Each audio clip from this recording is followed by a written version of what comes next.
Hello, everyone, and welcome. I'm Mr. Midnight. I know many of you love winding down with these stories as you drift off to sleep, and I'm so glad you're here tonight. Before we begin, I'd love to hear from you.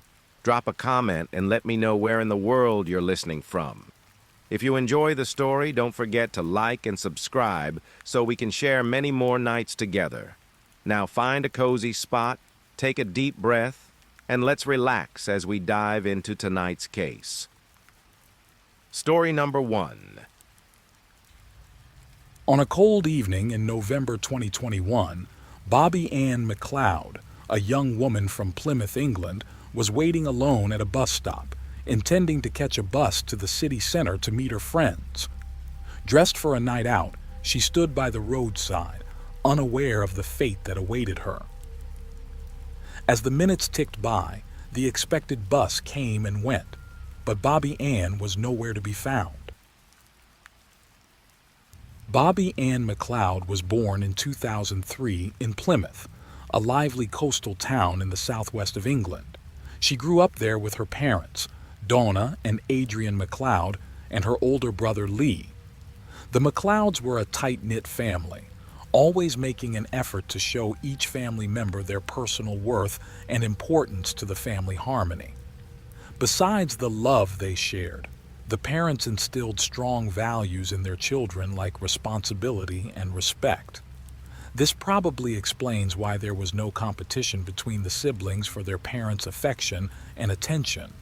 This situation helped Bobby Ann and Lee forge a real sibling bond, without the usual rivalry for the spotlight at home. This doesn't mean they were angels or never fought. They had their typical sibling squabbles, but their affection for each other was clear to those around them. Bobby Ann and Lee were lucky to live in Plymouth, a place with a rich history dating back centuries, known for its monumental buildings and stunning seafront that often impress visitors.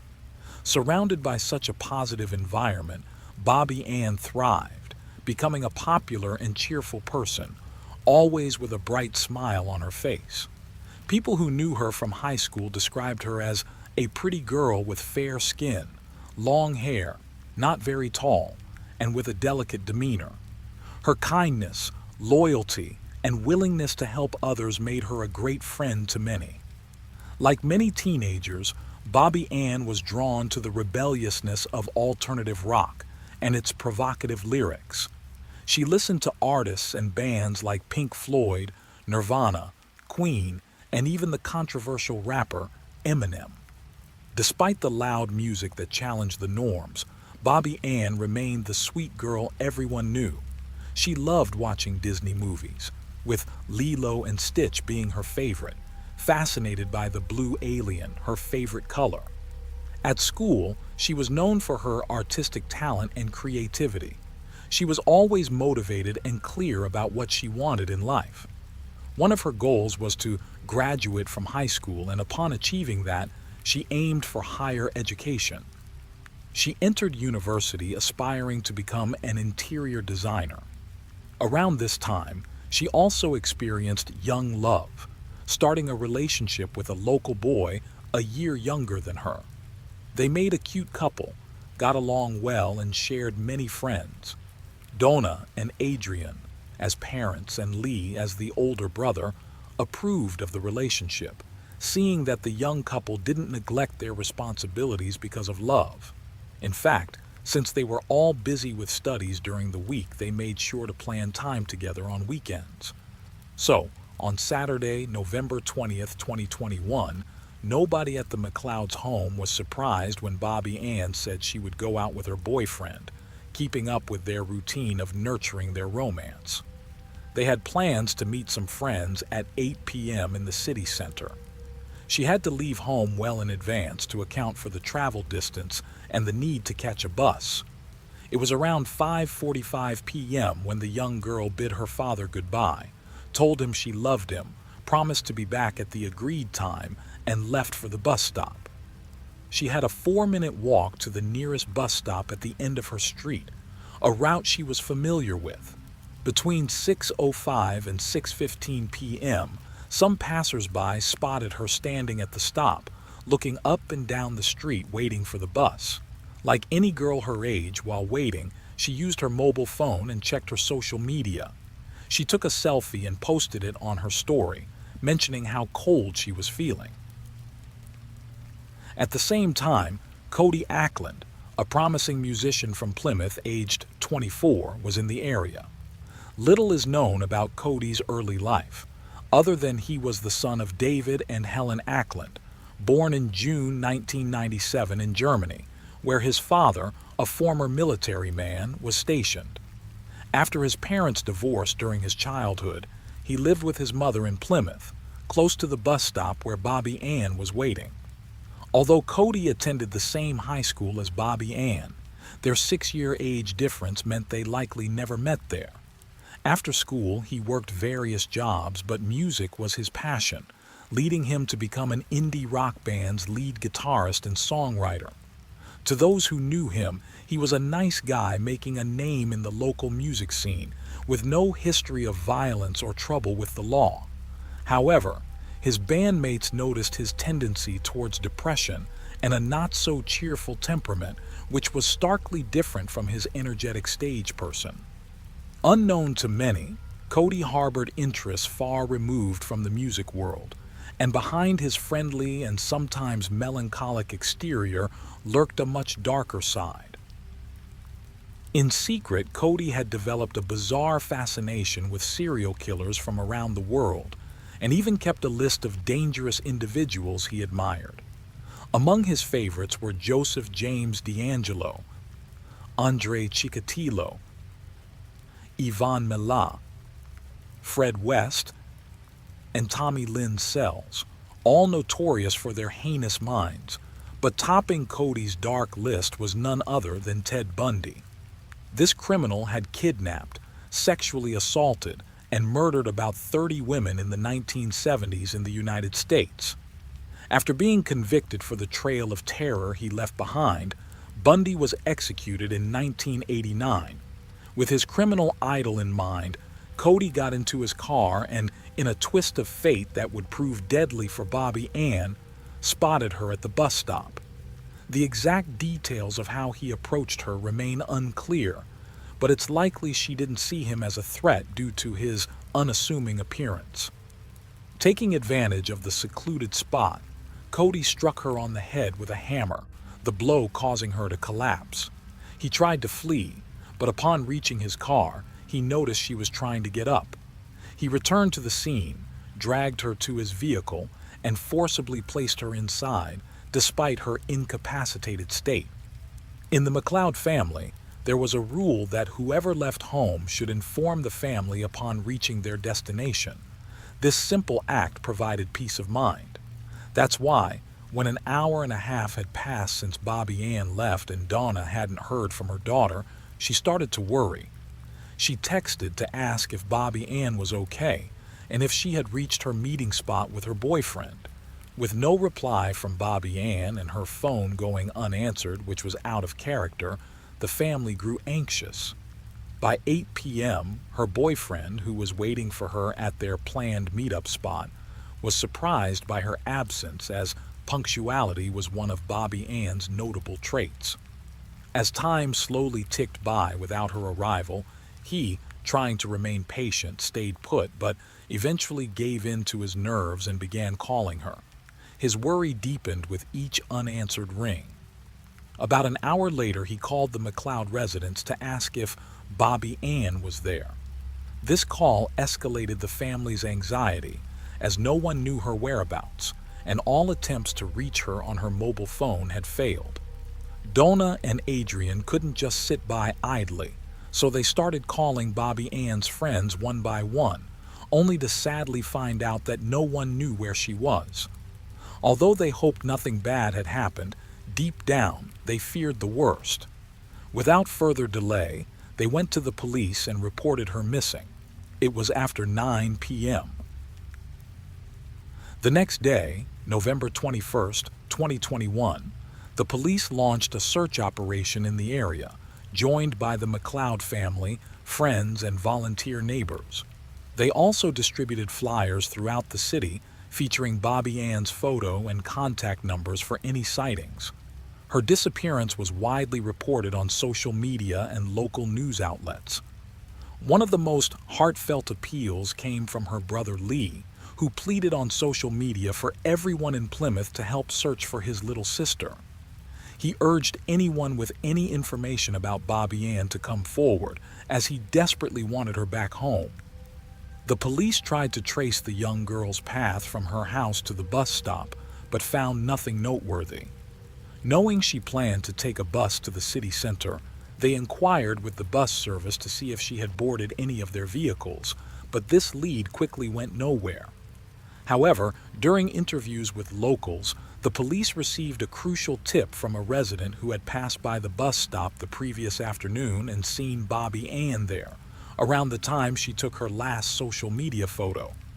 This confirmed that she had reached the bus stop and stayed there for some time, giving investigators a starting point. Upon searching the nearby area, officers found a pair of AirPods behind the bus shelter, later confirmed by Donna and Adrian to belong to Bobby Ann. The area around the bus stop was cordoned off with yellow tape, and the police conducted a thorough inspection, even getting on their knees to search for any potential evidence. The search extended to all nearby streets. Since Bobby Ann never boarded the bus and her AirPods were found close to the bus stop, authorities considered the possibility that she might have been abducted or attacked during a robbery attempt. Believing public involvement was crucial in gathering information to find the missing student, the authorities turned to the media, calling on anyone with even the slightest information related to the case to come forward to the nearest police station. The detective of the case provided a detailed description of the missing teenager, 18 years old, slim build with light brown, shoulder-length straight hair, and green eyes, wearing ear piercings. He mentioned that, according to her family, she was last seen wearing a gray sweater, black ripped jeans, fishnet stockings, and light-colored sneakers. He also directed a message to Bobby Ann herself, urging her to contact the police if she heard the appeal. He emphasized that she wasn't in trouble. They just needed to know she was safe. Another task for the investigators was to track her mobile phone, which led them to the city's outskirts, though they couldn't pinpoint the exact location. However, luck struck that same day. A bus driver on the route near the bus stop where Bobby Ann vanished handed over her phone to the police. He explained that on November 20th at 7:15 p.m., a local found the phone and an empty AirPods case at the same stop used by Bobby Ann. When a bus arrived at 7:23 p.m., the local spoke with the driver and handed over the items, assuming the owner would come looking for them. The next day, after seeing news of Bobby Ann's disappearance and her last sighting at his bus stop, the driver decided to give the found items to the police. On November 22nd, the family, police, and volunteers continued searching for clues in the fields, forests, and roads around Bobby Ann's area, but found nothing, growing increasingly desperate. Then, on November 23rd, 2021, at 1:17 p.m., a voluntary witness's statement at the police station significantly shifted the investigation's direction. A young, well-dressed, and polite man entered the station, offering information about the missing girl, expressing his wish to assist the police and her family. The officer summoned a detective to speak with him. Unaware of the bombshell about to drop, the detective listened as the man claimed he had abducted Bobby Ann from the bus stop 3 days prior and had since killed her, providing details of the alleged crime. The police, skeptical of whether to believe his story or dismiss him as a fame-seeking lunatic, placed a map before the self-confessed perpetrator, asking him to pinpoint where he left Bobby Ann. While some officers still hoped the interior design student might be alive, they rushed to the indicated location. Sadly, there was no chance of rescuing Bobby Ann. The dense underbrush impeded their advance, but as they moved forward, They found a woman's unclothed body lying face down. The state of the scene and the skin's discoloration left no doubt. The woman had died days earlier.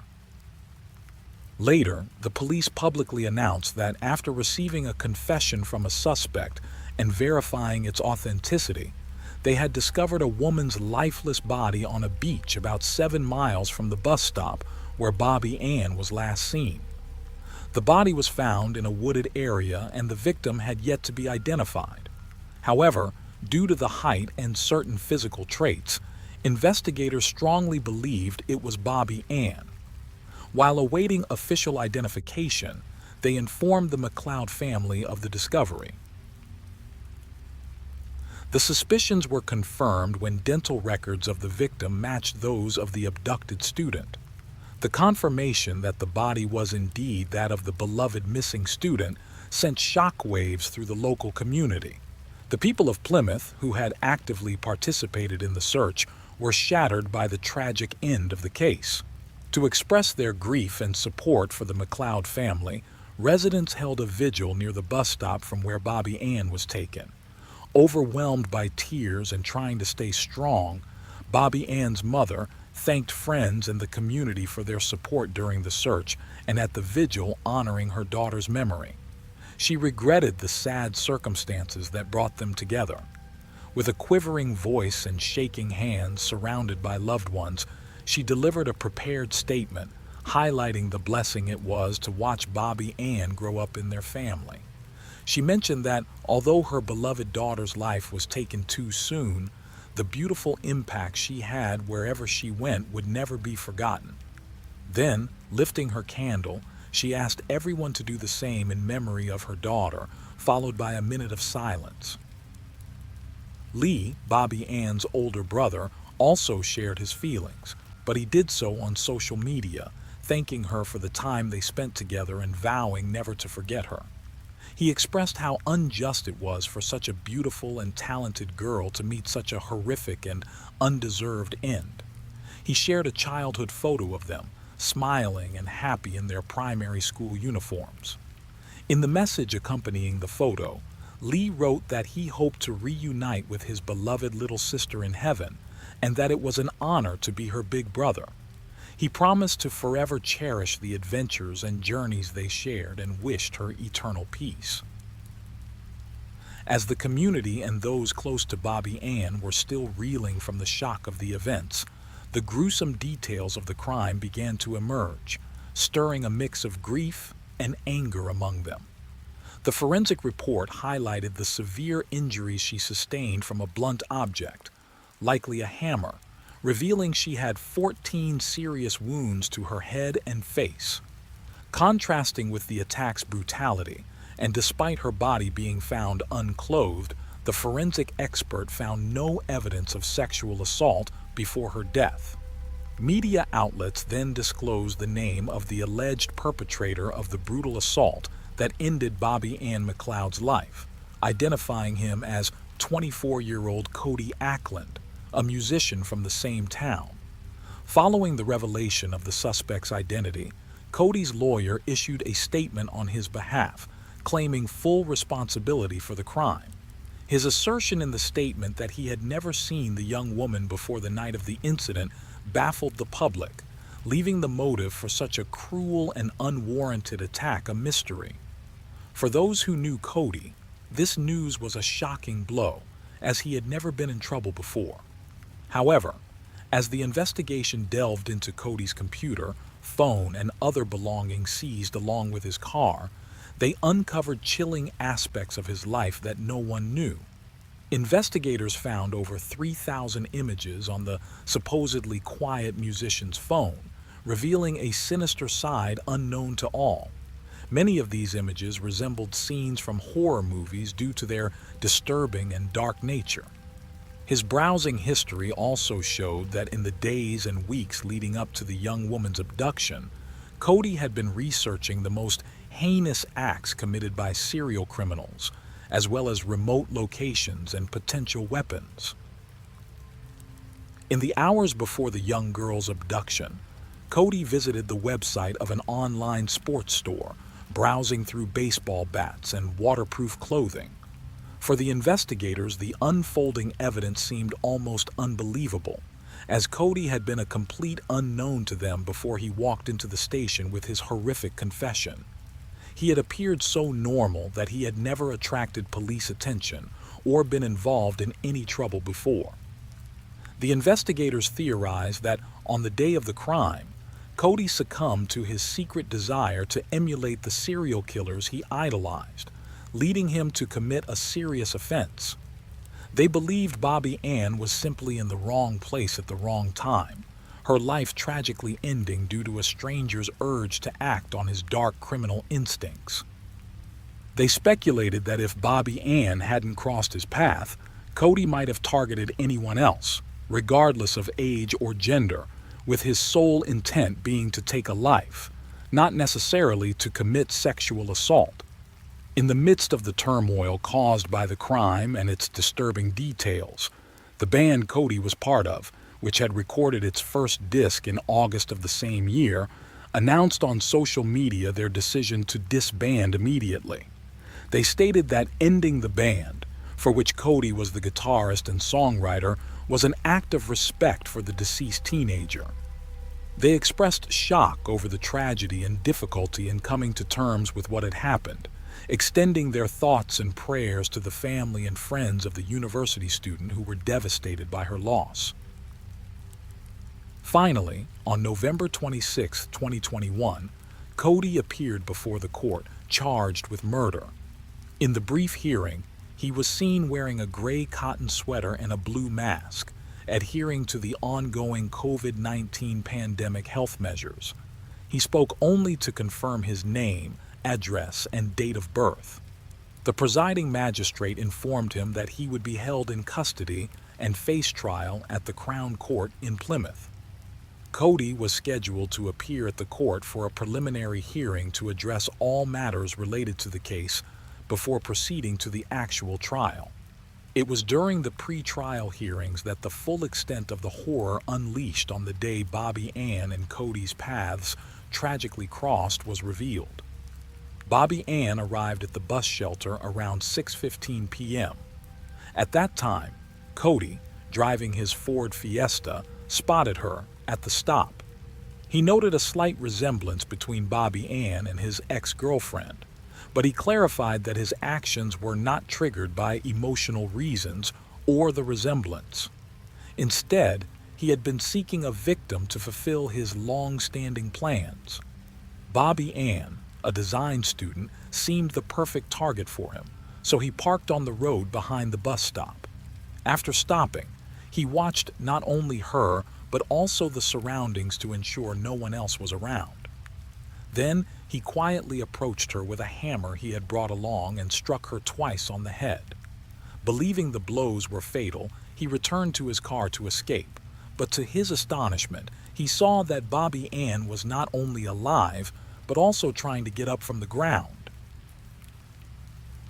Faced with this unforeseen situation, Cody went back to the bus stop, dragged her away, and somehow managed to get her into his vehicle. He then drove her to a secluded parking area about 7 miles away. It was around 7:45 p.m. when he stopped in the midst of a wooded area, intending to dispose of the body there. What had already occurred to the innocent young woman was tragic enough, but the worst was yet to unfold. The most painful and chilling part of the story began at this point. Cody recounted that when he attempted to leave the body, he realized Bobby Ann was still alive and conscious. Despite having the opportunity to repent and seek help or take her to a hospital for medical care, Cody chose not to deviate from his original plan. He decided to remove her from the car, and at that moment, despite being attacked by him, the defenseless young woman expressed her fear to him. Cody told her he was scared too because he had never done anything like this before. Then he attacked her with the hammer, striking her 12 times in the head. He immediately set about destroying evidence, starting with burning her handbag in the woods. When he returned to where Bobby Ann lay, he was, in his words, both surprised and impressed because she was still alive, making some sounds. Admitting he admired her resilience, he said he then ended her suffering by suffocating her.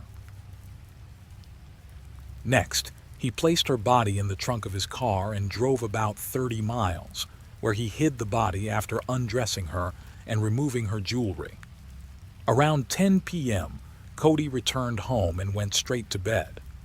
The next day, he threw the hammer into a river and disposed of a bag containing the blood-stained clothes of both him and Bobby Ann at some orchards. On November 21st, while the McLeods, police, and their community were frantically searching for the young woman, Cody was out enjoying himself. He went to a pizzeria with friends, attended a band rehearsal, and spent most of the night in a local bar. Witnesses called to testify noted that Cody seemed unusually cheerful that day, even making jokes and hugging friends. The defendant recounted that on November 22nd, he continued enjoying himself, buying sweets and going to the movies, while keeping up with the latest news and massive search efforts for Bobby Ann on his phone. However, the initial euphoria of having fulfilled his dark fantasies gradually faded. On November 23rd, Cody went to his job at a car service company where he worked as a valet. The morning was uneventful, but after his lunch break he made an unexpected turn. Cody messaged his bandmates telling them he loved them and they might not see each other for a while. He also sent a message to his mother expressing his love. Then, he went to the police station and confessed to the crime. During the police statements at the hearings, it was made clear that in addition to Cody's confession, there were numerous pieces of physical evidence collected from various locations he visited after the crime. Investigators found the victim's DNA in Cody's Ford Fiesta and on sneakers recovered at his house. As for the motive behind the crime, the detective who led the investigation noted that the suspected perpetrator refused to elaborate on his reasons. Despite attempts to get answers, Cody consistently avoided questions about why he took Bobby Ann's life. He recalled that, after surrendering, Cody told the police that the crime hadn't been on his mind, as it felt as surreal as a movie or fantasy. He later admitted he couldn't fully grasp his feelings about having taken someone's life, suggesting it felt like someone else had committed the act. Concerning Cody's mental state, a psychiatrist evaluating his fitness to stand trial uncovered a significant detail. The accused confessed to the specialist that the depressive feelings he had experienced throughout his life vanished after he killed the university student, and he no longer felt the same level of resentment as before. With all the case-related evidence presented during the pre-trial hearings, the trial proceeded in a Crown court between April and May 2022. In the courtroom, Cody's lawyer acknowledged that while psychiatrists found his client did not have a mental illness, he had endured significant emotional difficulties throughout his life. He mentioned that Cody was diagnosed with attention deficit hyperactivity disorder, dyslexia, and anxiety from an early age, and had battled depression for at least 7 years. He also pointed out that Cody had received little consolation or emotional support at home and found none during his school years. Regarding a father figure or other male role models, he stated that Cody had never experienced anything positive, which, in his view, explained Cody's admiration for negative male figures. In contrast, the prosecution pointed out Cody's obsession with serial killers, particularly Ted Bundy, noting the deliberate choice of a hammer as a weapon, mirroring the preference of his top-ranked criminal idol. During the sentencing hearing, the judge characterized Cody as highly dangerous, emphasizing that his interest in serial killers extended beyond morbid fascination. He highlighted the loss of Bobby Ann McLeod's potential life, describing her murder as brutal and savage, and stated that the crime not only caused outrage, but also instilled fear across the region, for which Cody must also bear responsibility. The prosecutor depicted Cody as leading a double life, driven by a pathological desire to emulate serial killers. He called for a severe sentence for the prolonged and frenzied attack against a petite, defenseless young woman who expressed fear during her ordeal. The prosecution presented a victim impact statement from the McLeod family, portraying Bobby Ann as a beautiful and bright young woman full of future plans, brutally stolen from them. They expressed that life without her was unbearable, and while acknowledging no sentence could match the severity of the crime, demanded the full extent of legal retribution. The defense attorney, on the other hand, argued for mitigation, citing Cody's voluntary surrender and confession, which provided the McLeod family with some closure and knowledge of their daughter's fate. When delivering the sentence, the judge addressed Cody directly, stating he had brutally ended the life of a wonderful young woman after a prolonged torment. He sentenced Cody to life imprisonment, setting a minimum term of 31 years before eligibility for parole. 6 months after the tragic day her life was extinguished, the time came to bid farewell to Bobby Ann McLeod. The profound impact of her case on the community and the genuine affection of the locals for the friendly and beautiful young woman and her family were once again evident. On May 26, 2022, the day of the interior design student's funeral, hundreds lined the streets of Plymouth to pay tribute as the procession passed through the city center. The hearse, covered with a blanket and plush figures of her favorite childhood characters, Lilo and Stitch, was drawn by a horse-drawn carriage. At the funeral, Bobby Ann's favorite music, alternative rock, played, and many attendees wore band t-shirts and black jeans as a nod to the beloved young woman. Out of respect, they avoided wearing ripped jeans, the fashion she donned on the day she was attacked. One of the most touching moments was when people left flowers and balloons at a memorial bench near the bus stop, where the attack and abduction occurred. Story number 2.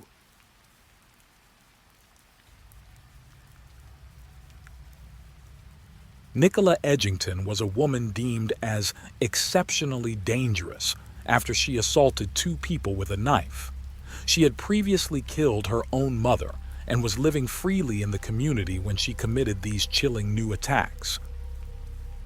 The day turned nightmarish when Edgington, after taking a bus, randomly targeted 2 individuals on their way to work. Clark, an artist, narrowly escaped death by catching the knife's blade and fending Edgington off. But the horror didn't end there. Edgington, undeterred, struck Hodkin, a law firm accounts clerk, with such force that she almost decapitated her. Nicola Edgington was born in Britain on September 9, 1980, the eldest of 3 children to Marion and Harry Edgington. Her younger siblings are Tom, 2 years her junior, and Sarah, who was 5 years younger. Not much is known about Nicola's early years, except that her father Harry was a respected foreign correspondent for the British newspaper Daily Mail and often worked from home. Her mother Marion was known for her warm and outgoing personality, making her quite popular in their community. But her brother Tom says Nicola was always quite the troublemaker. He described her as a challenging child whose unruly and confrontational behavior often caused family turmoil and strained her parents' relationship. Eventually, her parents separated. Harry moved to France but stayed in touch with the children. Nicola's troubles weren't confined to home. She was also a constant source of conflict at school. As a result, other parents didn't want their children associating with her, viewing her as a bad influence. At home, Nicola frequently clashed with her mother, who took her to psychologists multiple times, trying to find a reason for her inappropriate behavior. Despite these visits, the professionals always concluded that Nicola was perfectly normal. Her brother later remarked that Nicola was good at pretending to be sane. Nicola's behavior became even more challenging during her preteen years. By the age of 11, she had become completely uncontrollable and would disappear from home for days at a time. In one instance, driven to desperation by her constant escapades, her mother Marion hid all her shoes. Unperturbed, Nicola simply took a pair of her brother's shoes and left anyway. Marion frequently had to call the police to locate her daughter Nicola. It's not clear whether she truly needed assistance or was just causing trouble, but Nicola did once call social services to be moved to a care facility, accusing her mother of improper conduct. Her call led to her being taken away for her safety, but she was sent back home after a few weeks because she was seen as a threat to other children at the facility. Later, Marion sold their home and moved to a remote cabin in East Sussex, hoping for anonymity and a fresh start. She was trying to keep her 12-year-old daughter away from bad influences, including friends with whom Nicola had started drinking, smoking, and staying out late. In this new place, Nicola was enrolled in a local school, while her siblings were sent to a boarding school. This move, Marion hoped, would allow her to better manage Nicola and keep the younger children safe.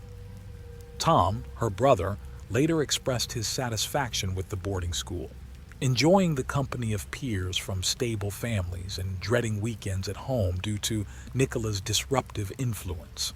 Meanwhile, Marion continued struggling with Nicola, who left school for good at 15, escalating tensions and even violence at home, once assaulting her mother with a home telephone, leading to police intervention and warnings against such behavior. Nicola eventually moved out of the family home into an apartment in Brighton, arranged by her father. At 17, Nicola fell pregnant and was expecting twins, but the pregnancy was tragically cut short by a violent act from her boyfriend. 2 years later, she got pregnant again by a drug dealer. This baby was born prematurely, but survived. Nicola returned home and her mother helped care for the fragile newborn. Then Nicola began working various jobs, including as a receptionist, salesperson, and pole dancer in nightclubs, where she often used drugs and experienced 2 overdoses. She met her future husband in a club with whom she had her second child. His identity remains undisclosed, but according to Tom, this marriage brought stability to Nicola's life, as her Jamaican husband cherished both children and ensured Nicola took her prescribed medication for behavioral management. However, the stability was short-lived as Nicola stopped her medication, joining an evangelical church, believing faith rather than medicine could control her behavior. Unfortunately, this did not lead to the hoped-for miracle. Instead, Nicola developed a religious delusion, convinced she was surrounded by demons. Apparently, due to immigration issues, Nicola's husband had to return to Jamaica, taking both children with him. However, Nicola later followed him, not exactly to reunite the family. She went to Jamaica and then back to her own country, taking her first child with her, even against her husband's wishes. He was very worried about her mental state. Upon her return to Britain, Nicola's situation didn't get any better, and Marion was deeply concerned for the little one's safety because Nicola was having violent and unstable episodes. Living in constant stress from her daughter's outbursts and fearing for her grandson's safety, Marion made a tough decision to protect him. So, when the boy was 5 years old, she entrusted him to social services, and he eventually ended up living in Jamaica with his stepfather. Nicola, who previously had a council-funded apartment because of her children, lost this benefit when they were no longer with her. She had to move back in with her mother, who, despite being scared of her, couldn't leave her daughter homeless. For Marion, the troubles only seemed to increase.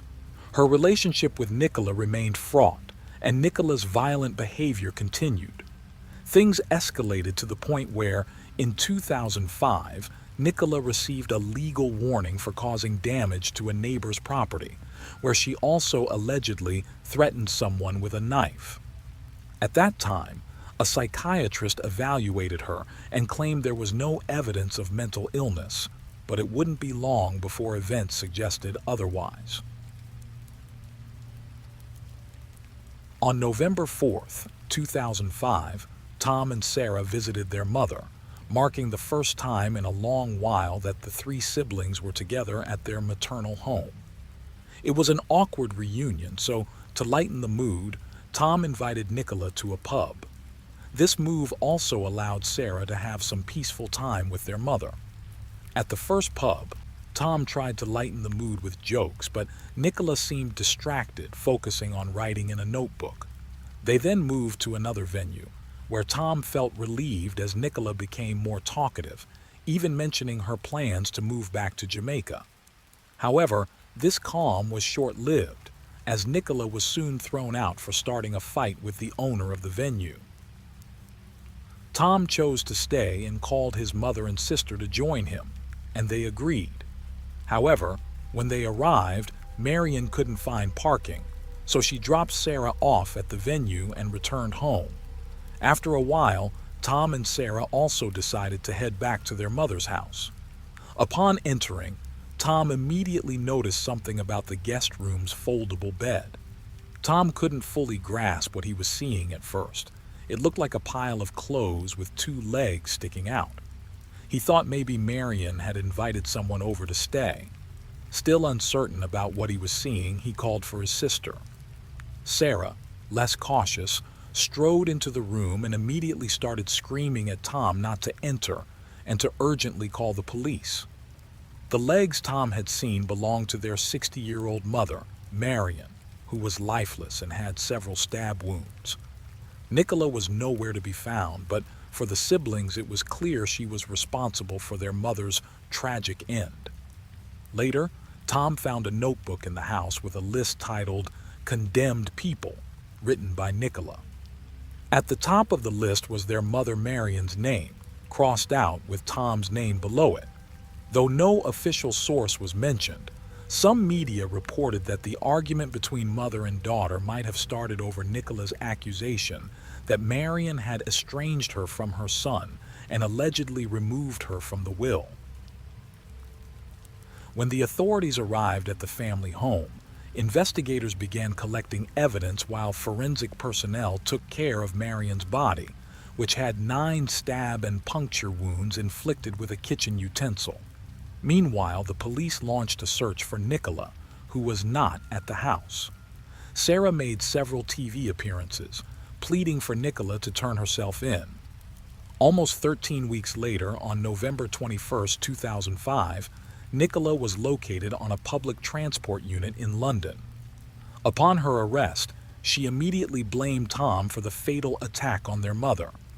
Nicola was then subjected to a psychiatric evaluation at the station, where specialists declared her to be in an actively psychotic state.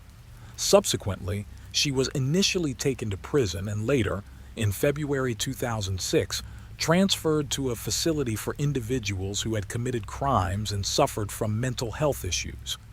Upon her arrival, specialists deemed Nicola unfit to stand trial, putting the legal proceedings on hold until a new professional assessment could determine her ability to understand her situation and actively participate in the judicial process. This milestone was reached in October 2006 when Nicola faced trial for her mother's death. She pleaded guilty to manslaughter on the grounds of diminished responsibility. The psychiatric report presented at the trial stated that at the time of the incident, she was suffering from an acute psychotic episode, compounded by her pre-existing and persistent emotionally unstable personality traits. The mental health expert attending her recommended a prolonged stay in a secure hospital for further risk assessment and long-term rehabilitation. The judge of the case sentenced Nicola to an indefinite detention in psychiatric care at the Braxton Center. Following this decision, her siblings, Tom and Sarah, expressed relief that Nicola was finally in a place where she could not harm anyone else and receive the desperately needed help. From then on, Nicola would be treated with antipsychotic and mood-stabilizing medication. During this time, Nicola disclosed that her father had abused her in early childhood, a claim that was never confirmed and always denied by Harry. Nonetheless, Nicola consistently raised concerns among the staff attending to her. She exhibited disruptive, abusive, and rude behavior, staunchly refusing to acknowledge the crime she committed against her mother. She was obsessed with progressing quickly through treatment with the sole aim of being discharged, causing numerous challenges for the medical staff managing her case. The staff responsible for Nicola were constantly on high alert due to her interactions with male patients at the mental health center. Despite concerns, by mid-2007, Nicola was allowed supervised outings, which only raised alarms due to her deemed inappropriate behavior in the community. In November 2007, Nicola was moved within the facility to a unit allowing more independent living, not because of improved condition, but to free up a bed. In her new setting, Nicola's behavior continued to worry staff as she started a new relationship with another male patient, and her mood fluctuated with medication adjustments. Yet, on September 29, 2009, 3 years after being incarcerated for the heinous crime against her mother, controversial decisions were made about her care. After meetings, Nicola was conditionally discharged to a subsidized apartment. Nicola expressed concern about being alone at night in the new place, but the assessment team felt 24-hour supervision was unnecessary, devising a contingency plan for emergency assistance. For 2 years, she lived in a facility designed to help adults with mental health issues live independently. With just an intercom system for security, Nicola shared the residence with 3 other tenants in separate apartments. During this time, Nicola received regular visits from her psychiatrist and social worker, along with clinic appointments. She was permitted to visit her children and husband in Jamaica twice, where her husband noted her aggressive behavior, which she denied. By 2011, at 31, Nicola planned to leave the facility, with supervisors believing she needed minimal support. However, the reality was different. Nicola was out of control, having relationships with at least 2 men, one being a co-resident, breaching the house rules and showing her disregard for regulations.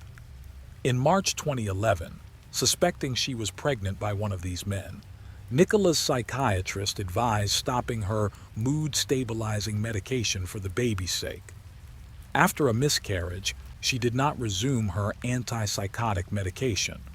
Around the same time, Nicola claimed to have received abusive messages from a gym employee she might have had a relationship with.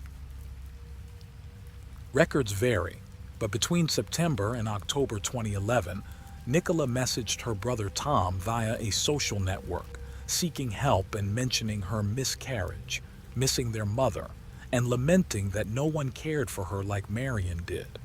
She ended her message with, "I love you," giving Tom her phone number, urging him to keep their conversation from their father. Tom's response was harsh. He reminded her of the crime she committed against their mother and expressed relief over her miscarriage, suggesting that people like her should be sterilized. He concluded by telling her to end her own life. Following this, Tom contacted Nicola's mental health team, requesting a reassessment, though it is unclear if this was acted upon. After receiving Tom's harsh response, Nicola appeared to be in crisis, contacting the police multiple times and even showing up at their station in person. Each time, she told a different story. Once she claimed someone was threatening her life. Another time she alleged that 2 drug addicts had invaded her apartment and refused to leave, possibly stealing from her. Initially, the police responded but found no evidence of her claims and gradually paid less attention to her reports. Nicola couldn't seek help from her support worker because it was closed on weekends. She turned again to the Universal Church of the Kingdom of God, a controversial institution she had attended before attacking her mother, but this didn't seem to provide the support she needed. Things took a more dramatic and dark turn on Monday, October 10th, 2011. Early at 3 a.m., Nicola took a taxi and asked to be taken to hospital. Upon arrival, she claimed the hospital was closed and decided to leave, even though the taxi driver saw that the hospital was open. He noticed Nicola had her head down and was drooling. The driver took her back to the taxi service office, where an argument ensued over Nicola's inability to pay the fare. She was trembling and distressed, repeatedly stating she needed to be admitted. Around 4:30 a.m., the police were called, and a patrol picked her up from the taxi service office and took her to Queen Elizabeth Hospital. There, Nicola said she didn't feel safe and wanted to leave. The officers got her inside before leaving the scene. Nicola tried to call her community psychiatric nurse, who was off sick, and texted her social worker to confirm a scheduled meeting for that day. She also attempted to contact the Braxton Center without success. Shortly after, Nicola asked the Queen Elizabeth receptionist if she needed to kill someone to get attention and mentioned she was hearing voices. The receptionist asked for her patience. Nicola then called the emergency number, stating she felt like she did when she had previously killed someone. The dispatcher promised to send officers, but the police decided not to go. Nicola called the emergency line again 20 minutes later, claiming she was a criminal and wanted to be arrested before she hurt someone. The police deemed it unnecessary to respond. Nicola made 2 more emergency calls, repeating that she was a dangerous schizophrenic and felt like she did when she killed her mother. The police didn't go, opting to call the hospital instead, where staff assured them Nicola was under control. At 5:30 a.m., a mental health nurse assessed her. Nicola said she hadn't slept for weeks and needed to be admitted. The nurse told her to wait for some paperwork. An hour later, security escorted Nicola to the psychiatric unit of the hospital. At 6:40 a.m., a psychiatrist greeted her, but it seemed to be a shift change, and she wasn't immediately assessed. Just after 7 a.m., Nicola pushed through a supposedly secure but faulty door and left the hospital undetected. Shortly after Nicola's escape, the doctor noticed her absence and alerted the police, who then conducted a background check and realized Nicola had a psychiatric history and had been convicted for the murder of her mother. By then, it was too late. Nicola was already out of control. Security cameras later traced Nicola's movements. She took 2 buses and arrived in the city center at 8:25 a.m. She then went to a supermarket where she either bought or stole a large 30-centimeter kitchen knife. The store's cameras captured her heading towards the women's restroom with the knife in a bag and later leaving without the bag, having concealed the knife in her clothing. At 8:29 a.m., at a bus stop, Nicola encountered 22-year-old Carrie Clark, who was listening to music and rolling a cigarette. Nicola suddenly attacked her, screaming and stabbing with the hidden knife. Carrie managed to grab the knife blade with her hands, preventing it from reaching her chest, and kicked Nicola away, questioning her sanity. Nicola, oddly, claimed she wasn't crazy and demanded her weapon back, which Carrie refused, leading Nicola to walk away. This, however, wasn't the end. As witnesses rushed to aid Carrie, who had severe cuts on her hands, Nicola entered a butcher's shop and stole another knife. She then approached another bus stop where 58-year-old Sally Hodkin was waiting. Without warning, Nicola savagely attacked Sally, targeting her neck and fatally wounding her. Nicola then fled the scene. Security footage showed her running away and entering a store to hide. The situation, already dire, could have worsened, but police were already in the area due to the first attack. A man seen following Nicola in the footage directed the officers to her hiding spot. By 9:40 a.m., Police had apprehended Nicola behind the store. She was calm during the arrest and didn't resist. Nicola was taken back to the psychiatric hospital to manage her crisis, and it was clear she would need significant time before being fit to stand trial for these crimes. While investigators processed the crime scenes and handled Sally's body, the shocking news of the attack spread, causing public dismay at the violence against innocent people. Sally, described as a devoted mother and loving grandmother awaiting 2 more grandchildren, would tragically never meet them. The legal proceedings to determine Nicola's fate started to move forward by the end of 2012 and into 2013, with her pleading not guilty to murder and attempted murder charges. The prosecution argued that Nicola suffered from a borderline personality disorder and had acted deliberately on that tragic day. In contrast, the defense claimed she was schizophrenic and had diminished responsibility due to her mental health issues. During the trial, the jury and attendees heard from Carrie Clark, who detailed the harrowing experience of Nicola's attack, describing the physical and mental scars it left, including the loss of her sense of safety in public. The prosecution also presented the gruesome details of Sally's murder, highlighting the severity of the neck wounds that led to her almost instant death. Testimonies included the senior medical officer at the mental health unit at the time, who recounted contacting the police immediately after Nicola's escape to ensure her swift return to the hospital, despite not initially perceiving her as an emergency threat.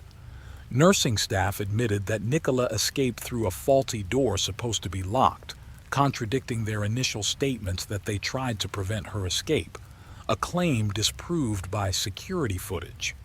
A forensic psychiatrist testified for the prosecution, challenging the diagnosis of Nicola's mental condition, asserting her actions were deliberate and not of someone unaware of their actions. The defense maintained Nicola's mental unaccountability, recounting her late 2011 religious delusions, including her involvement with a non-traditional church linked to the Universal Church of the Kingdom of God, known for exorcism rumors. Nicola reportedly believed in a demon guarding God's throne, represented on earth by the police, and had apocalyptic visions excluding her from salvation.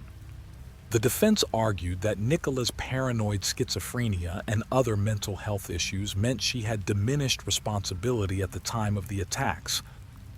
After hearing from all parties and witnesses and examining the documentary evidence, the jury retired to deliberate in early February 2013. They returned after 5 hours and 24 minutes, finding Nicola guilty of the charges against her. Following the verdict, Sally's family, who had stoically endured hearing about the brutal attack that led to her death during the trial, released a statement honoring Sally and questioning why Nicola had been released so soon after killing her own mother. They described Sally as a loving, attentive person, a fantastic mother and grandmother, and an unparalleled friend. They expressed their daily remembrance of her and the deep miss felt by everyone who knew her, asserting that Nicola should never be released to ensure public safety. The guilty verdict meant Nicola faced a life sentence, with the judge's decision pending on the minimum term before parole eligibility. In March, the judge determined Nicola must serve at least 37 years in prison, meaning she would be nearly 70 years old before potential release. Describing Nicola as manipulative and exceptionally dangerous, the judge emphasized her responsibility for the heinous acts committed. Tom, Nicola's brother, also publicly criticized her quick release after killing their mother, expressing disbelief over her freedom to harm again and stressing the need to prevent such occurrences. He empathized with the victims, noting the trauma of losing their mother and suggesting greater agony for Sally's family, given the preventability of the crime. Tom disclosed that their mother had feared Nicola might end her life, yet felt responsible for her care. Following the tragic events, detailed case analyses concluded the entire system bore responsibility for the tragedy. The police failure to conduct appropriate checks on Nicola on the day of the incident, stating that a simple online system review would have revealed her dangerousness, given her prior conviction for murdering her mother. In November 2013, the Court of Appeal dismissed an attempt by Nicola's lawyers to overturn her sentence. Subsequent official investigations and an independent report concluded that Nicola's deadly actions resulted from a series of health and security service failures. Notably, the only reported penalties were the firings of nurses who initially lied about trying to prevent Nicola's escape from the psychiatric area. Interestingly, in September 2023, Nicola's case was sent back to the appeals court, prompted by concerns that jurors might have been misled about her mental health. Story number 3. Kim and Scott Richardson had a happy marriage, and their love and commitment brought their firstborn Skylar into the world on March 9, 1999. Later, they welcomed Jackson. Both children grew up in a peaceful environment. Weekends were family bonding times at home. Neighbors often saw them in their backyard, where Kim and Scott would grill food and work in the garden. Skylar and Jackson enjoyed playing with the family dogs, their laughter filling the air. Family celebrations, including birthdays, holidays, and graduations, took place around bonfires in the yard, which had witnessed countless joyful moments. It was a refuge of peace.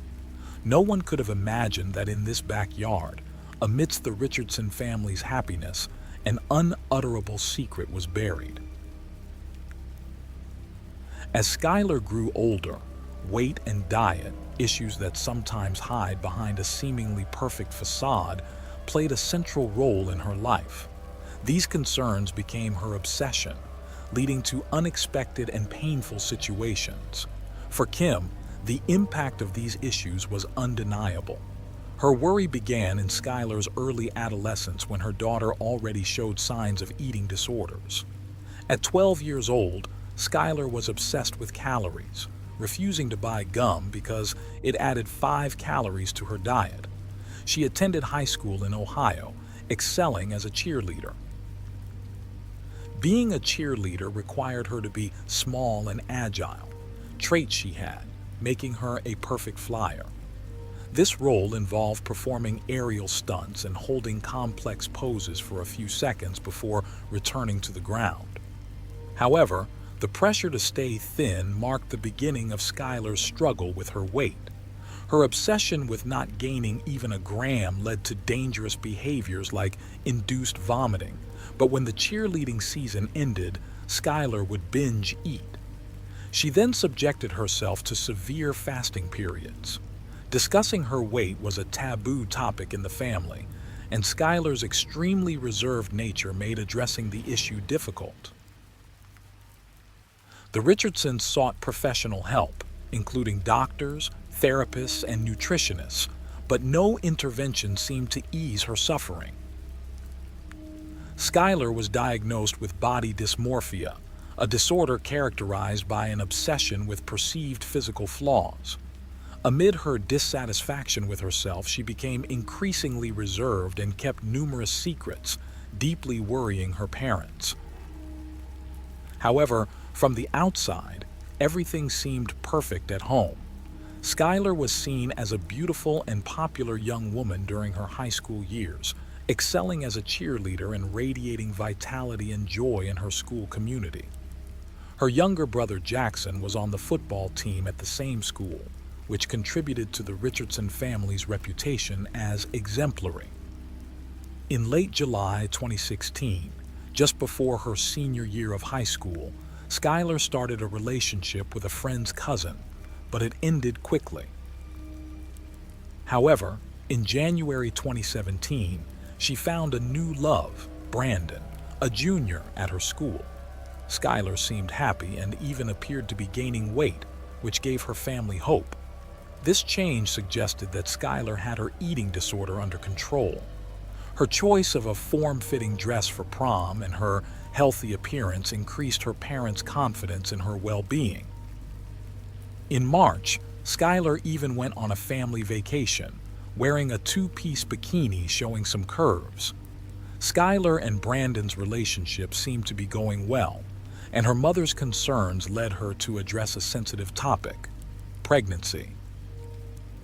Kim wanted Skylar to take measures to protect herself, so she took her to the gynecologist in April. At this point, Skylar was 18 years old, so she went into the exam room alone. What should have been a routine visit for a contraceptive prescription turned traumatic for Skylar. Her tears as she left the office indicated something troubling, but Kim assumed it was due to it being her first visit, which can be emotional and somewhat invasive for a reserved girl like her daughter. Little did her mother know that the cause of her tears was a shocking revelation. The doctor informed Skylar that she was pregnant, and not just newly pregnant. She was already 8 months along. Skylar desperately asked the doctor to keep this secret, as her parents couldn't know. 9 days after the gynecologist visit on May 5, 2017, Skylar attended prom with Brandon. Despite being in her advanced pregnancy, her form-fitting dress fit her surprisingly well. It's worth noting that she had tried on the same dress in February, and it fit the same 3 months later. Apparently, she hadn't gained any weight in those 90 days, which is highly unusual for someone so far along in pregnancy. Perhaps that's why no one noticed the secret that was about to change her life forever. Less than 48 hours after attending prom, nature took its course, and it was time for the baby to be born. In the early hours of May 7th, Skylar gave birth to a small baby girl in the bathroom of the Richardson home. The newborn, apparently lifeless, became a dark secret that Skylar feared her parents would discover. In a panic, she decided to bury the baby in the backyard of their home. No one knew about this incident. In the weeks that followed, Skylar continued her life, outwardly acting as if nothing had happened. She didn't tell anyone about the tragic event that haunted her. In July 2017, she visited her gynecologist again and asked for a contraceptive prescription. As expected, the doctor asked what had happened with her pregnancy. She replied that her baby had been stillborn and that she had buried the body in the backyard of her family's home. Unbeknownst to her, revealing this secret set justice in motion, the police received a concerning call from a doctor who reported that after a gynecology and obstetrics consultation, a patient had given birth at home and buried the baby in the backyard. This call triggered a series of events that shook the Richardson family to its core. Kim and Scott were taken aback when the police arrived at their door on July 14, 2017.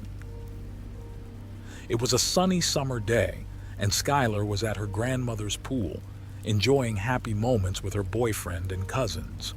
She had no idea they were coming for her. The family was entirely unaware of the gravity of the situation when the police contacted them. According to Scott's later statements, the police assured them that they only wanted to talk to Skylar about something she might have witnessed and insisted she was not in any trouble. Trusting those words, Scott took his daughter to the police station without proper legal representation, an action he would later consider one of the biggest mistakes of his life. On that same July 14th, when Scott accompanied his daughter to the police station, he had no idea that she had been hiding such a dark secret. At the station, the officers asked him to wait outside since Skylar was an adult. Inside an interrogation room, a police officer read Skylar her rights and began pressuring her to reveal what had happened with her baby. So just just kind of help me, walk through this. So what did you do? I guess, is your bedroom upstairs or bathroom upstairs? Okay, so you had to walk downstairs? I had to clean myself up a little. Are you carrying her? Yes. Did you go into the garage, or do you have an outdoor shed like where you have a I have shovel? my garage. The family was about to face a crisis that would impact their lives in unimaginable ways. In the small interrogation room, Skylar finally shared the truth with the investigators. Please, just be honest, what's going to happen? I don't know, okay? I'm in here observing. Jail? No. You're not going to jail today. No. No, and I'm not going to. Just relax, okay? Listen, just relax, okay? I don't want to go to jail. I know you don't. Just relax, I don't have to go okay? to jail, though, right? Listen, I understand that you're sorry, and I understand that you're upset, and I understand that you didn't want this to happen, okay? Just take some deep breaths, okay? Things will be I okay. don't have to go to jail. You're not going to jail. In the early hours of May 7th, Skylar faced the unimaginable alone in her bathroom. She gave birth to a baby who showed no signs of life. She held the newborn for hours, hoping for a miracle that never came. Resigned to the heartbreaking reality and ensuring not to wake her family, she quietly buried her daughter in a makeshift grave in their backyard using a small garden trowel. During a tense interrogation that followed, the investigator eventually disclosed to Skylar's parents, Scott and Kim, the grave reason for their daughter's questioning. Shocked by the news and unable to comprehend how they had missed the signs of her pregnancy, they listened as Skylar shared the baby's name, Annabelle, and revealed the brief relationship with the father, a cousin of a friend from the previous summer. This revelation devastated her mother, Kim, who later expressed her anguish over the pain Skylar had endured alone. As the family absorbed this new reality, investigators were already moving towards their home to dig deeper into the case, unbeknownst to them. The small town quickly buzzed with the news as police activity spiked in an area unaccustomed to such attention, drawing national media to the story of the troubled young cheerleader. That same day, authorities exhumed the remains of baby Annabelle for forensic examination. After enduring over 5 hours of grueling questions at the station, Skylar and her parents were allowed to go home. However, the respite was short-lived. 6 days later, the investigators returned with unsettling news from the autopsy. There were signs of charring on Annabelle's bones, suggesting she had been burned, which led them to suspect homicidal violence. On July 20th, 2017, during a second intense interview without her legal or parental support, Skylar was directly accused by police of killing and burning her baby.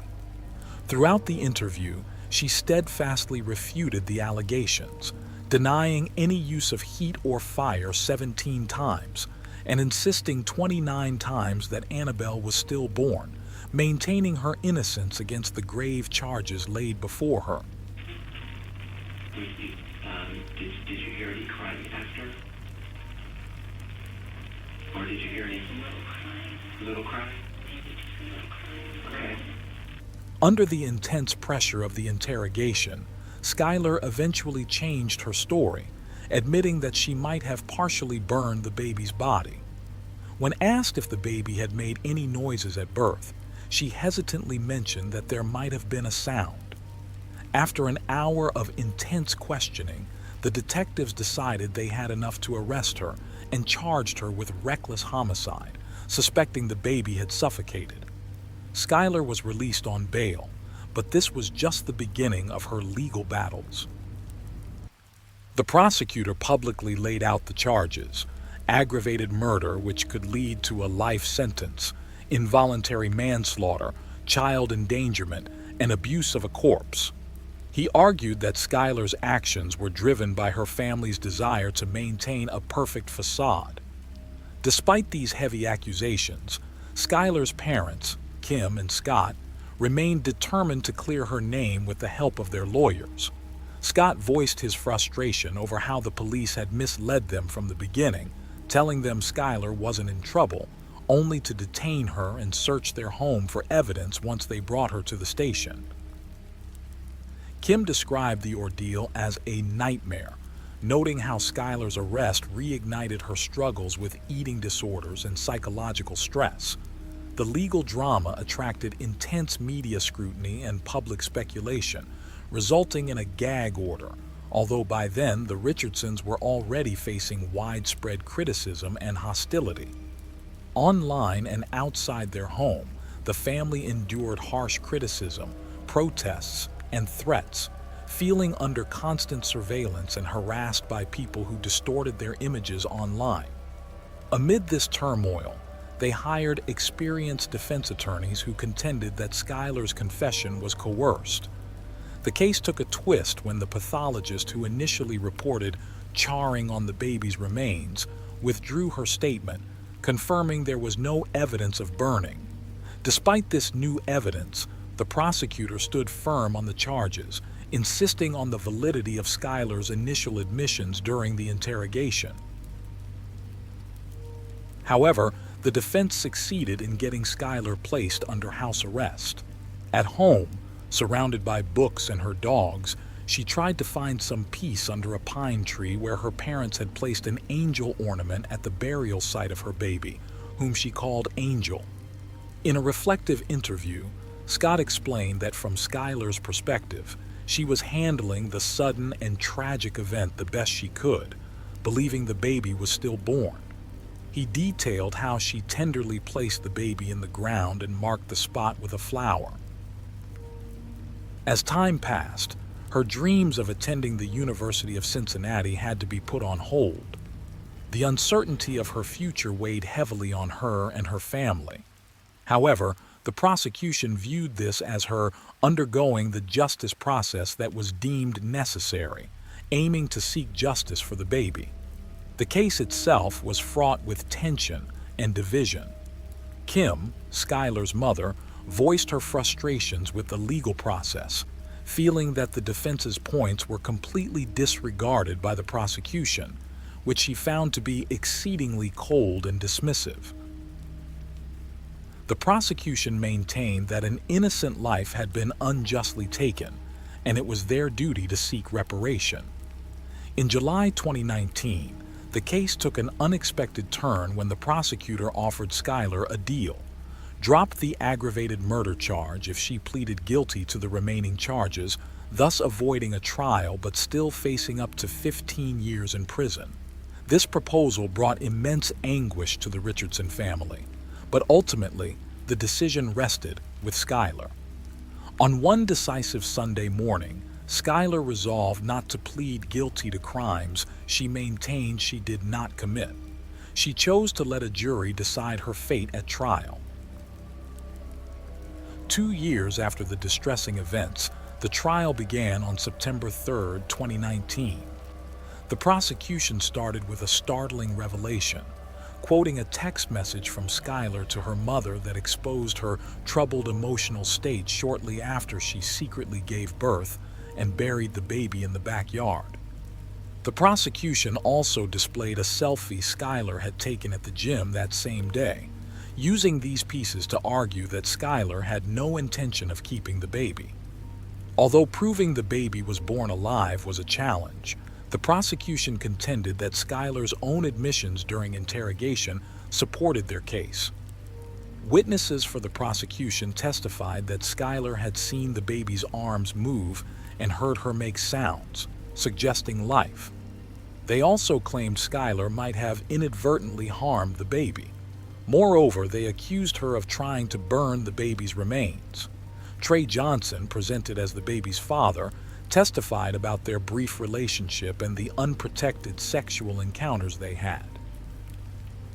When it was time for the defense, Skylar's lawyers argued that she had been subjected to overly aggressive questioning, leading to a coerced confession. They disputed the assumption that she had attempted to burn her baby, noting that the forensic expert who initially supported this claim had later withdrawn it. They presented evidence of Skylar's significant weight fluctuations due to her long-standing battle with anorexia, which they claimed was exacerbated by her mother's pressure to remain thin.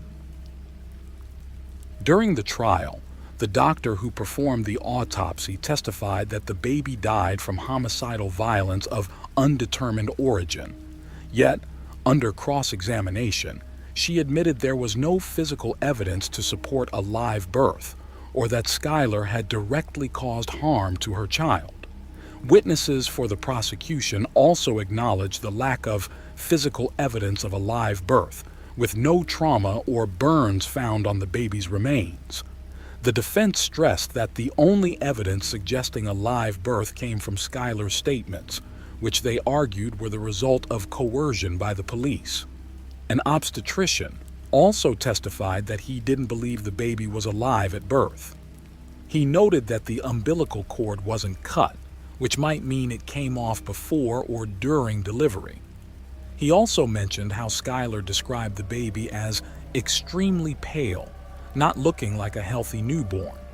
He suggested that Schuyler's eating disorder might have limited the baby's growth in the womb, possibly leading to a stillbirth or death shortly after birth.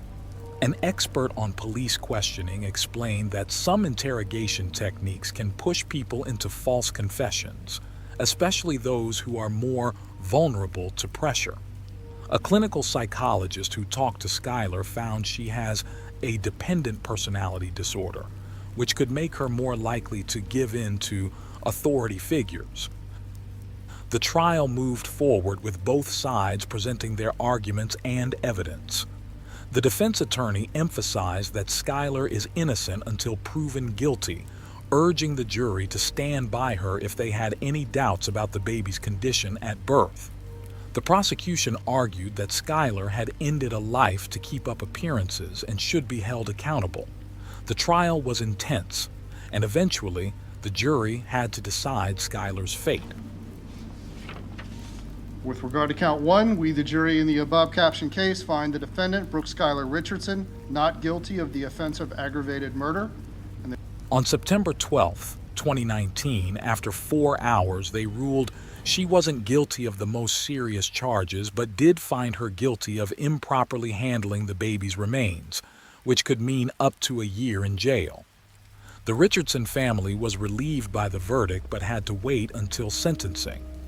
The next day, Schuyler spoke publicly for the first time in court, expressing regret and apologizing for the pain caused by her actions.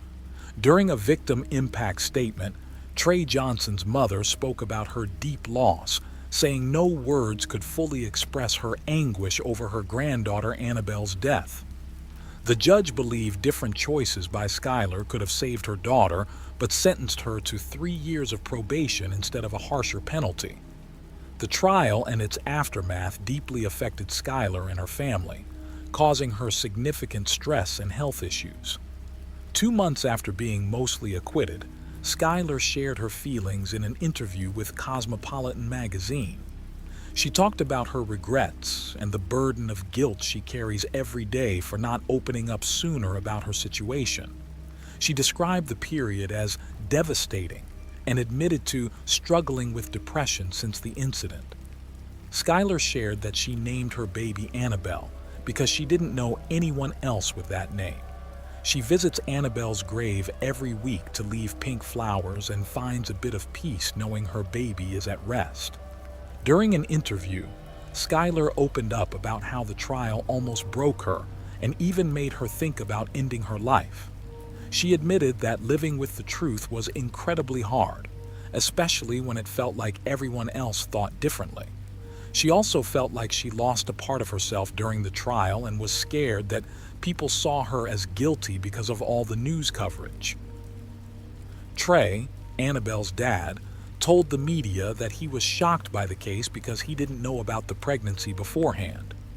It hit him hard when he found out months later in 2018, especially learning about it through social media when everything went public. Trey's family deeply felt the loss, and after the trial, they gathered to mark 2 years since Annabelle's passing. This whole situation really affected everyone involved. They all dealt with a lot of emotions no matter how the court ruled. Over time, Schuyler got help for her eating disorders, went to college, and worked at the law firm that represented her. Her probation ended almost 2 years early in 2020. The judge decided there was no need to keep an eye on her since the crime wasn't severe. She had no prior offenses, and she was busy with work and school. In Skylar's first TV interview, her parents talked about how the case impacted them and their daughter. They mentioned a special angel marker at Annabelle's gravesite, expressing how heartbreaking it all was and how sometimes being near the grave brought them a little comfort. They also revealed that Skylar was diagnosed with post-traumatic stress disorder, suffering from frequent panic attacks and nightmares that often kept her from sleeping in her own room. In 2022, Skylar's lawyers tried to seal the court records of her conviction to help her move on, arguing that the public didn't need to see them anymore. But the prosecutors disagreed, saying it would lessen how serious her actions were.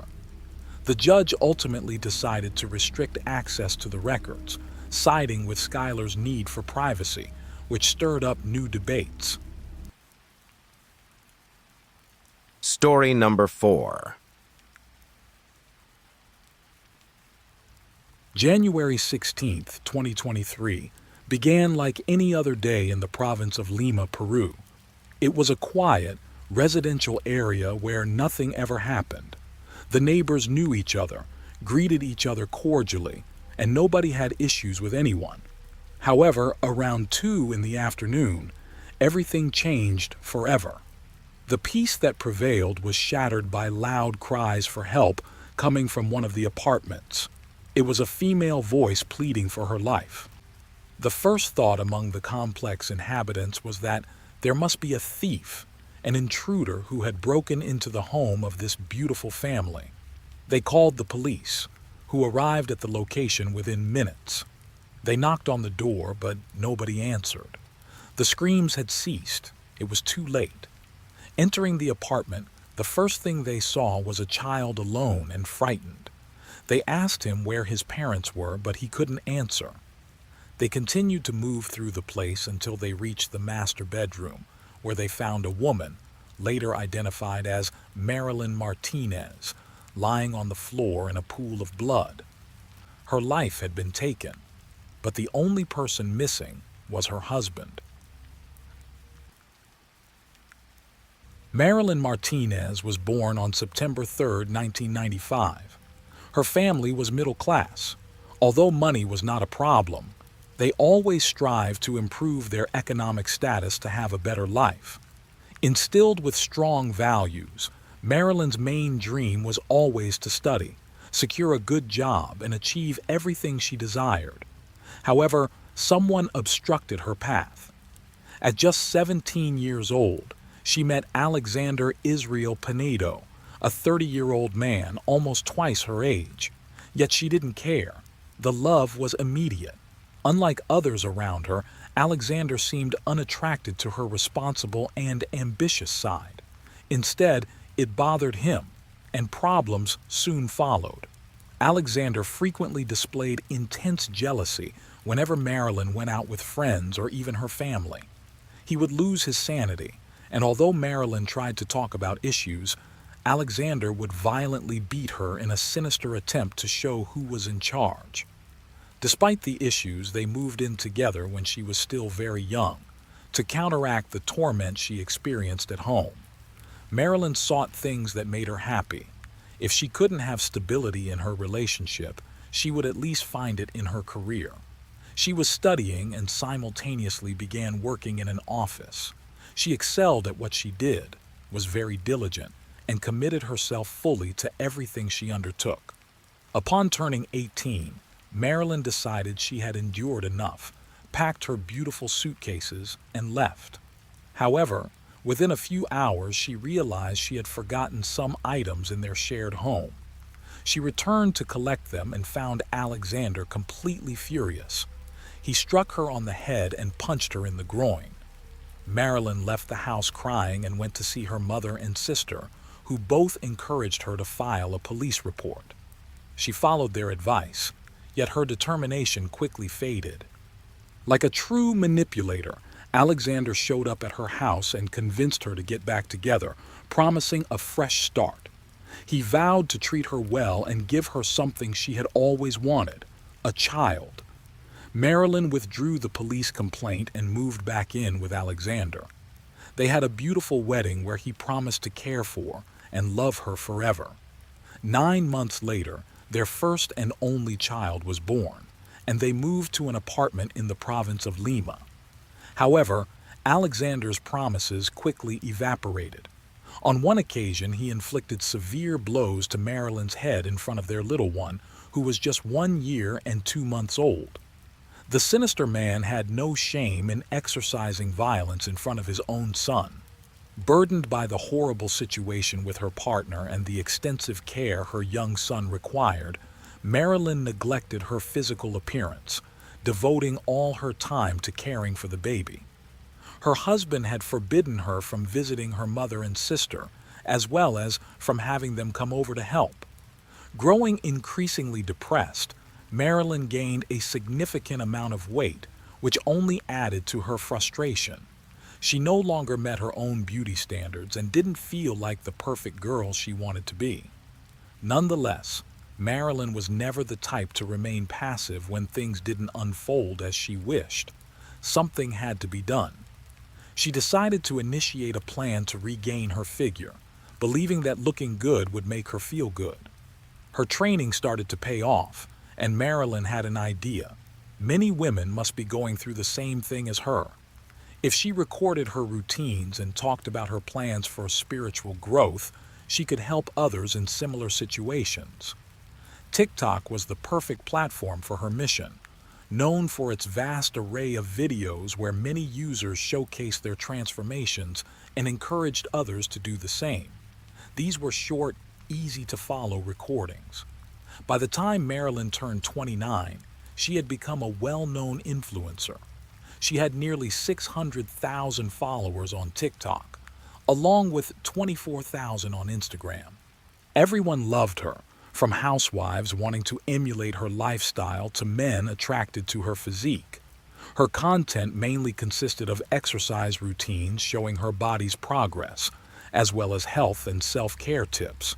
She also did daily vlogs, explaining how to be an entrepreneurial woman. But Marilyn didn't just post videos of herself. She also enjoyed sharing snippets of her personal life. On multiple occasions, she was seen spending time with her husband and son, who was now 8 years old. The videos often featured Marilyn dancing outside her apartment or playing with little pieces of paper, and also depicted humorous couple scenes that greatly differed from their actual dynamic. All her followers supported the relationship, as they appeared very happy and united, having been together for 12 years. They were seen as a role model. Her followers highlighted how Alexander supported her projects, but no one knew what happened behind closed doors. Marilyn's videos of dancing and lip-syncing to songs stirred up intense hatred in Alexander. He felt she made them to attract men who would fall at her feet in the comments section. Whenever Alexander saw something on Marilyn's social media that he disliked, the violence would reappear and increase day by day. Marilyn's family was deeply concerned for her. On the rare occasions when they saw her, they couldn't help but notice how her husband controlled every move she made, criticized her clothing, and constantly watched her with disapproval. Whenever Marilyn was away for a couple of hours, she would return home to a disastrous jealousy scene. Alexander bombarded her with questions about whom she had been with and why she had been gone for so long. Marilyn reacted to these comments, but in return, she faced physical violence from her husband. She began to think about separation but feared how it might affect their son. On the other hand, unconcerned about their son's mental health, Alexander started to use him as a spy, asking him to check his mother's phone and report on her social media interactions. The situation escalated to the point where Alexander wanted to know even what she discussed with her family members, fearing they were advising her to leave him. Despite the disastrous family life, they maintained appearances outside the home, presenting themselves as just another family to the neighbors, and continuing to record videos for TikTok. No one outside their close circle suspected anything. Until one day, Marilyn made a post that changed everything. On January 15, 2023, Marilyn uploaded a video to her weekly message section, a new feature on her account. In it, she was seen dressed in a suit, then working out, and finally happy in a swimming pool. In the background, the song Flowers by Miley Cyrus could be heard, a track that expresses women's autonomy. The video included captions over the images with phrases like, "I can buy myself flowers," "write my name in the sand," "talk to myself for hours," "see the things you don't understand," and it concluded with, "I can love myself better than you ever did." Users took this as a sign that her marriage might have ended. In reality, it was a cry for help. Alexander saw the video on his phone and noticed hundreds of comments encouraging his wife to move forward. He also saw several men who, as always, were enchanted by her beauty and decided he had endured enough. The following day, around 2 in the afternoon, Marilyn was in her room doing her exercise routine, distracted. Alexander grabbed a knife from the kitchen and went to the bedroom they shared. He silently entered and stabbed her in the back, knocking her to the floor. Then he stabbed her 29 more times, ignoring Marilyn's pleas, and finally took her life. After committing the horrendous act, he turned around and realized their son had witnessed everything, entering a total state of shock. He only snapped out of it when he heard the police sirens arriving at their home. The neighbors had heard Marilyn's loud cries for help coming from the house. They were not accustomed to such incidents in their quiet neighborhood and were truly dismayed. They called the police, who arrived quickly at the scene and tried to knock on the door, but no one answered, so they broke into the home looking for signs of life. The first thing they saw was the boy in the hallway in a state of distress. He told them he had locked himself in one of the rooms because he was afraid his father might hurt him. He didn't fully understand what had happened. The officers took the boy to the patrol car to ensure his safety and then continued searching for his parents. Upon reaching the master bedroom, they encountered a horrific scene. Marilyn's lifeless body was on the floor next to her bed, lying in a pool of blood, with multiple wounds to her head, arm, and wrist. The officers didn't even call for a doctor, as there was no hope. They continued to search the house, hoping to find the perpetrator, fearing he might have fled.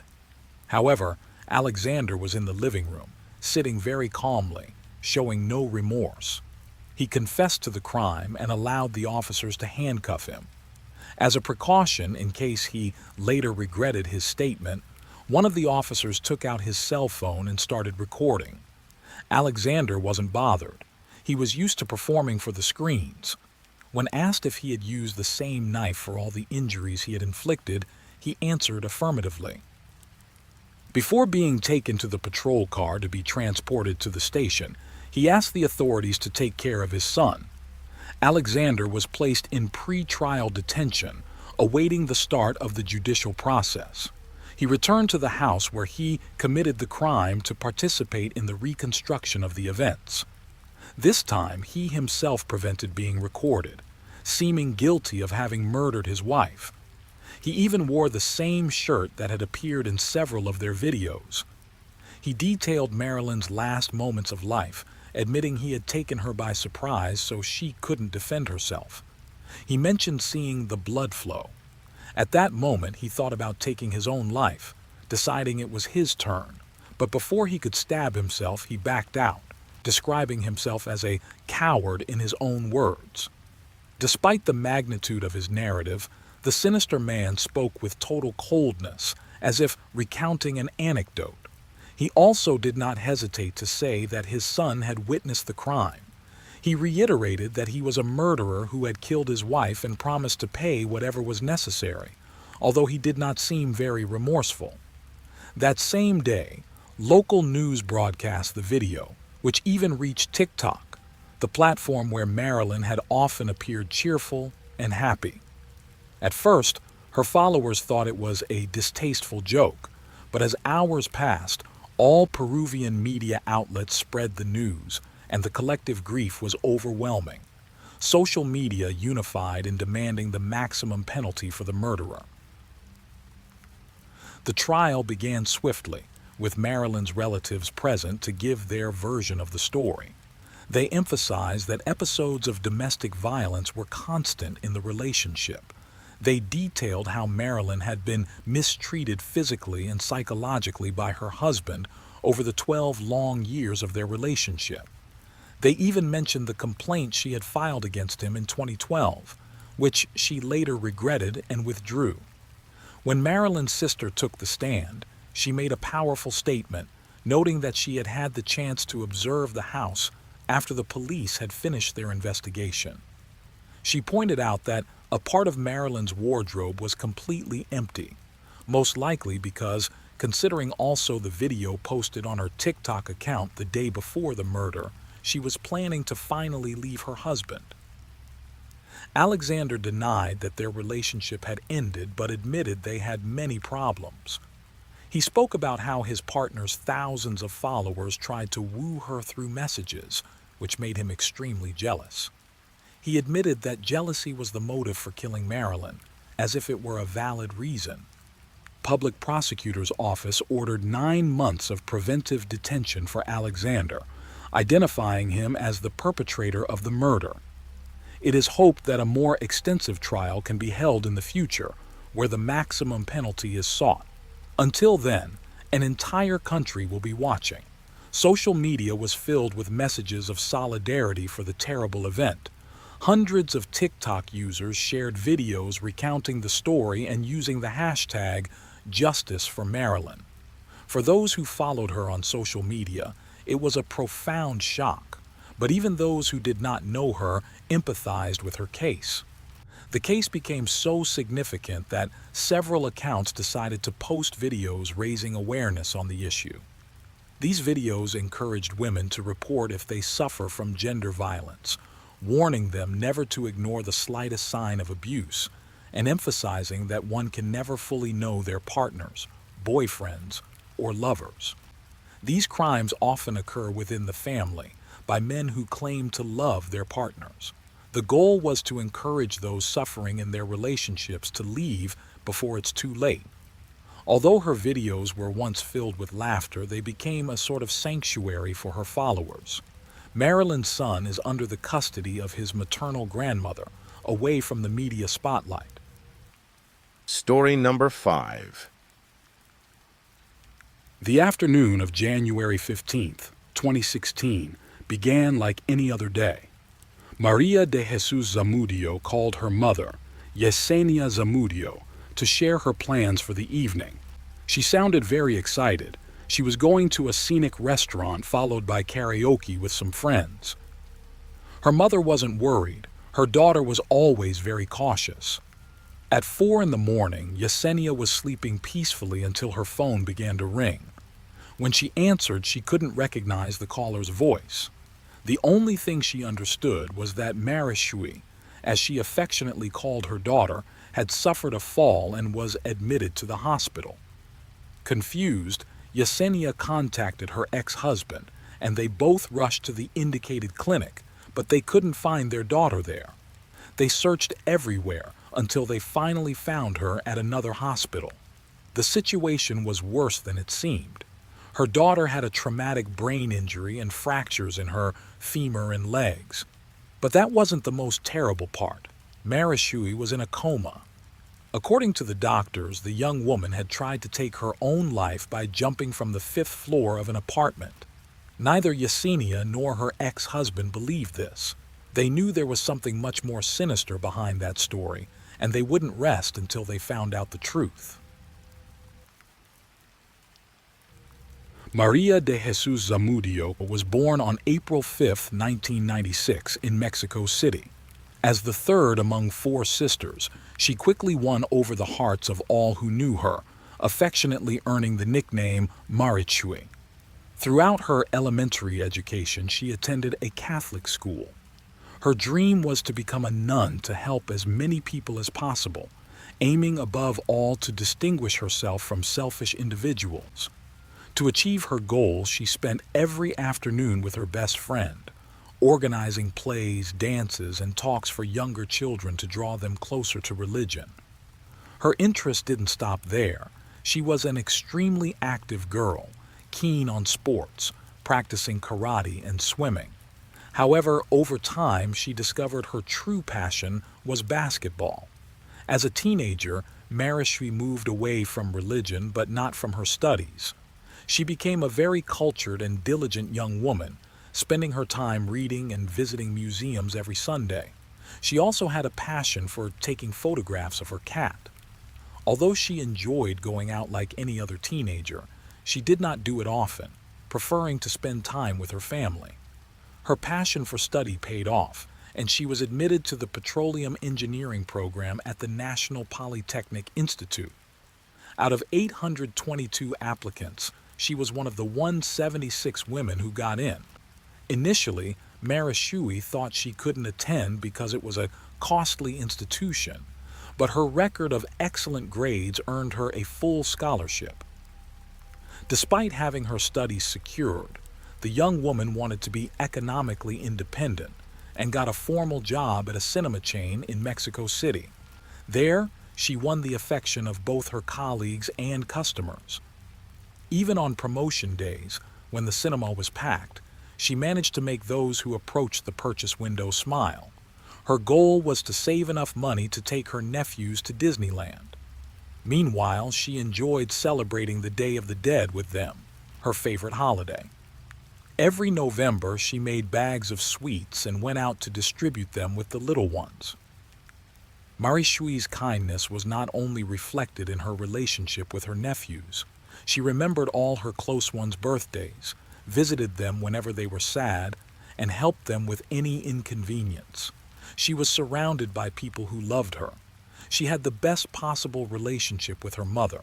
They texted each other every morning and dreamed of moving together to a house in Playa del Carmen. Marishui had her whole life planned out. After finishing her degree, she would pursue a master's, then work as an engineer, and later form a family as united as her own. In 2016, she achieved one of her goals. She moved into an apartment with another girl from the university. She had adjusted well to student life, joined the basketball team, and made many friends, but things were not as good as they seemed. Marishui began to suffer harassment from a faculty member named Julio Ivan Ruiz, who was in charge of the Introduction to Petroleum Drilling course. He went as far as suggesting through Facebook Messenger that she could pass the course in exchange for sexual favors. The young woman did not accept this. She spent the entire Christmas vacation studying and took the extraordinary period exam. Julio just gave her a hostile look and failed her. The torment didn't end there. She was also harassed by a student named Mario, who sent her messages every day, claiming he was in love with her. Despite Marishui's lack of response, he continued writing, and the messages became increasingly aggressive. Uncomfortable with both situations, Marishui formally requested a change of major, but she never went through with it. On the afternoon of January 15, 2016, Marishui spoke with her mother on the phone, as she did every day, telling her that she would go to a scenic restaurant with some friends, then they would visit a karaoke bar, and she would return home to sleep. At 4 in the morning, Yesenia's phone began to ring. When she answered, she heard an unknown voice, informing her that Marishui had fallen and was admitted to a hospital. Yesenia immediately hung up the phone without asking for explanations. The most important thing at that moment was to see her daughter. She went to the clinic with her ex-husband. Upon arrival, the receptionist informed her that her daughter was not there. They searched every hospital in the region until they finally arrived at the Valbuena Hospital. Her name was on the list of the last admitted, but with several spelling mistakes. However, that was not the worst part. What truly shocked Yesenia and her ex-husband was finding out that Marishui had not suffered a simple fall. The doctors told them she had fallen from the window of an apartment which was on the 5th floor, sustaining a traumatic brain injury and was in a coma. The situation was strange, but Yesenia preferred to focus first on her daughter's health. Although the young woman had a chance to survive, she needed to undergo several surgeries for the fractures in her femur, legs, and skull, which were extremely costly. Through social media, Yesenia asked all of Marishui's friends to pray for her and organized a fundraiser to cover the high medical expenses. Thanks to Marishui always helping her acquaintances, they did the same for her, allowing her to be transferred to a specialized hospital where she underwent multiple surgeries. But what happened that night? On January 15th, 2016, Marichui attended a dinner at a restaurant at 8 in the evening, planning to eat with 3 friends, one of them named Gabriel. However, Gabriel unexpectedly invited the teacher, Julio Ivan, which made the young woman uncomfortable since he was the professor who had harassed her previously. Marichui tried to stay calm, and after dinner, they went to karaoke. When they left, she tried to take a taxi to return to her apartment, but the teacher insisted on driving her in his truck, which Gabriel was driving. Marichui, somewhat frightened, accepted and sat in the back with the 2 men.